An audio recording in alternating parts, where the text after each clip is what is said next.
আমরা লাস্ট পার্টে দেখেছিলাম ইল্ডার লটারির মাধ্যমে নেক্সট কম্পিটিশনে যারা যারা ফাইট করবে তাদের নাম ঘোষণা করেছিল। আর নেক্সট রাউন্ডে ফাইট করবে লিউ কিং এবং জিয়ান। যে ইল্ডার ফাইটারদের নাম ঘোষণা করেছিল সেই ইল্ডার জিয়ানের জন্য মন খারাপ করে। তারপর জিয়ান লিউ কিংকে দেখতে থাকে। তখন জিয়ানকে বলে, তুমি যদি চাও তাহলে আমি লিউ কিংকে পিটতে পারি, যার ফলে তুমি এমনিতেই লিউ কিংকে হারিয়ে দিতে পারবে।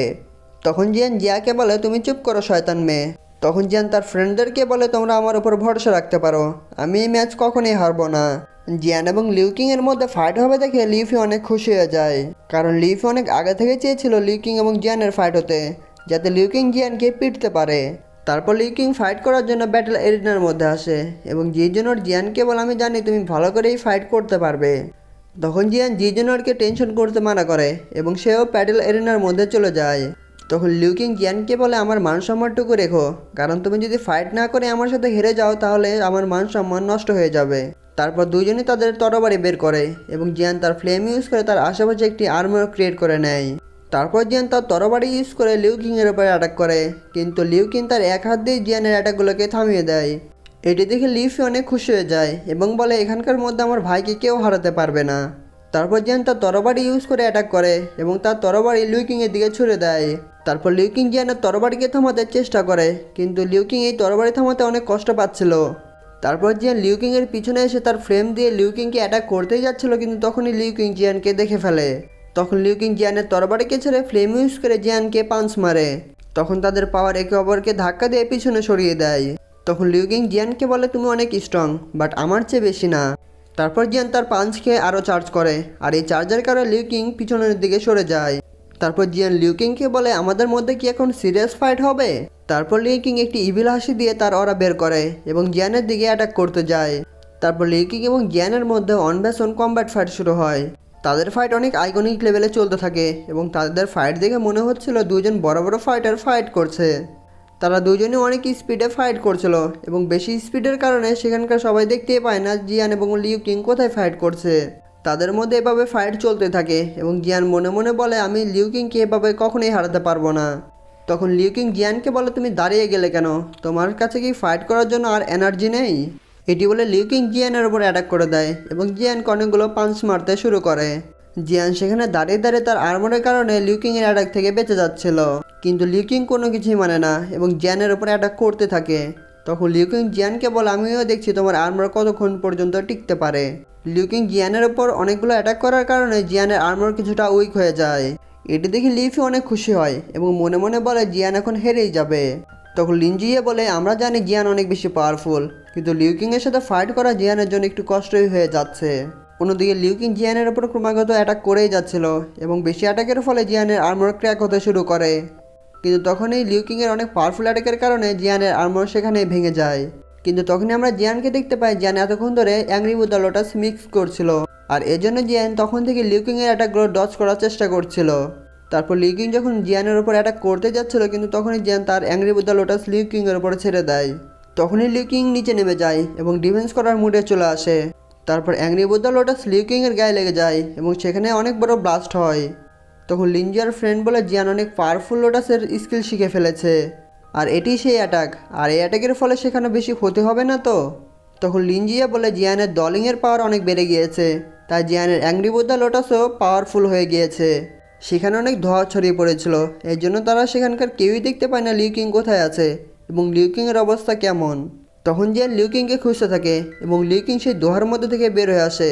সে একদম ফিট ছিল, কিন্তু কিছুটা আহত হয়ে যায়। তখন লিউ কিং জিয়ানকে বলে, তুমি অনেক পাওয়ারফুল ফাইটার, কিন্তু তোমাকে আমার মেইন স্কিল এখন সহ্য করতেই হবে। আমি এই অ্যাটাকটি লিনজিয়ার জন্য রেখেছিলাম, কিন্তু এই অ্যাটাকটি এখন তোমার উপর ইউজ করব। লিউ কিং আরও বলে, তুমি যদি আমার এই অ্যাটাকটি সহ্য করতে পারো তাহলে আমার থার্ড পজিশন তোমাকে দিয়ে দেবো, আমার কোনো রিগ্রেট থাকবে না। তারপর লিউ কিং জিয়ানের জন্য মাউন্টেন টেকনিক ক্রিয়েট করে এবং সেখানকার ফাইটার এটি দেখে অনেক ভয় পেয়ে যায় এবং বলে, লিউ কিং যদি মাউন্টেন টেকনিক জিয়ানের উপর ছেড়ে দেয় তাহলে জিয়ান আর বেঁচে থাকবে না, কারণ এই অ্যাটাকটি এত ডেঞ্জারাস যে ইনার কলেজের মধ্যে কয়েকজন ফাইটারই শুধু এটি সহ্য করতে পারবে। লিফি এই টেকনিকটি দেখে এবং বলে, এটি একটি ডেঞ্জারাস মাউন্টেন টেকনিক, আর এই টেকনিকের জন্য জিয়ান আর কখনোই বাঁচতে পারবে না। তখন লিনজিয়া বলে, লিউ কিংয়ের মাথা খারাপ হয়ে গিয়েছে, কিন্তু জিয়ান এই অ্যাটাক থেকে কীভাবে বাঁচতে পারবে? কিন্তু জিয়ান এই অ্যাটাক দেখার ফলেও ভয় পায় না এবং লিউ কিংকে বলে, চলো আমরা দেখি এই ফাইট কে উইন করতে পারে। তারপর জিয়ান তার তরবারি বের করে এবং তরবারির মধ্যে ফ্লেম অ্যাক্টিভেট করে। তখন লিনজিয়ার ফ্রেন্ড বলে, জিয়ান যে টেকনিক ইউজ করলো এটি কোন ধরনের টেকনিক? তখন লিনজিয়া বলে, আমার ধারণা মতে এটি আর্থ আর হেভেনের পাওয়ারের শক্তি। কিন্তু আমি জিয়ানকে দেখে আরও অবাক হয়ে যাচ্ছি। জিয়ানের কাছে আর কী কী অ্যাবিলিটি আছে এখনও আমরা ভালো করে জানি না। ইল্ডারও এই ফাইট দেখে চিন্তা করতে থাকে এবং বলে, লিউকিং এবং জিয়ানের মধ্যেকার ফাইট এত ডেঞ্জারাস হয়ে গেল কিভাবে? এরা যদি ফাইট করতে করতে আউট অফ কন্ট্রোল হয়ে যায় তখন এদের মধ্যে আমাকে যেতেই হবে। তারপর দুজনের অ্যাটাক রেডি করে ফেলে। তখন লিউকিং আকাশের উপর উঠে যেয়ে তার মাউন্টেড অ্যাটাক জিয়ানের উপর ছাড়ে। জিয়ানও তখন তার ফ্লেম ইউজ করে লিউকিংয়ের উপরে অ্যাটাক করে দেয় এবং তাদের পাওয়ার একে অপরকে ধাক্কা দিতে শুরু করে। জিয়ান এবং লিউকিং এই অ্যাটাক তৈরি করার কারণে তারা একটু উইক হয়ে যায় এবং লিউকিং এবং জিয়ান তাদের সেই স্পিরিচুয়াল অ্যাটাক দেখতে থাকে। তারপর লিউকিং এবং জিয়ানের এনার্জি একসাথে মিক্স হয়ে একটি ডেঞ্জারাস সার্কেল তৈরি করে এবং সেই সার্কেল থেকে এনার্জির টুকরোগুলো চারদিকে পড়তে থাকে। সেখানকার সকল ফাইটার এরকম এনার্জি দেখে ভয় পেয়ে যায় এবং তারা শিল্ড ক্রিয়েট করে নিজেদেরকে প্রোটেক্ট করার জন্য। এই এনার্জি বল বড় হতে থাকে এবং এই এনার্জি বলের কারণে সেখানকার সকল ফাইটার ইফেক্ট হতে শুরু করে। এই অ্যাটাকের এনার্জির কারণে সেখানকার সকল মূর্তি ভাঙতে শুরু করে। এটি থেকে ইল্ডার, জিয়ান এবং লিউকিংয়ের চারপাশে শিল্ড ক্রিয়েট করে দেয় যাতে তাদের এনার্জি বাইরে বের হতে না পারে। এই সিনটি দেখতে অনেক আইকনিক ছিল কারণ ইল্ডার একাই এত বড় ডেঞ্জারাস সার্কেলকে কন্ট্রোল করতে পারছে।